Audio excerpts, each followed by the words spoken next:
एक छोटे से गांव में अली नाम का एक मुस्लिम लड़का रहता था। उसके पिता मेहनत मजदूरी करते थे, लेकिन एक हादसे में उनका इंतकाल हो गया। घर की जिम्मेदारी अचानक अली के नाजुक कंधों पर आ गई।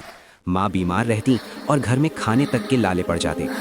हर सुबह अली फज्र की नमाज पढ़ता और अल्लाह से बस एक ही दुआ करता, या अल्लाह मुझे सब्र दे और मेरी माँ को सलामत रख। स्कूल जाने से पहले वो सब्जी मंडी में काम करता, फिर थका हुआ स्कूल पहुंचता। बच्चे उसके फटे कपड़ों पर हंसते, लेकिन अली चुप रहता। उसे याद था उसकी माँ की बात, बेटा सब्र करने वालों के साथ अल्लाह होता है। एक दिन स्कूल में अली बेहोश हो गया। वजह थी भूख। टीचर को जब उसकी सच्चाई पता चली तो उन्होंने पूरे स्कूल को अली की मदद के लिए खड़ा कर दिया। किसी ने किताबें दी, किसी ने कपड़े, तो किसी ने फीस भर दी। सालों बाद वही अली बड़ा होकर एक नेक इंसान बना।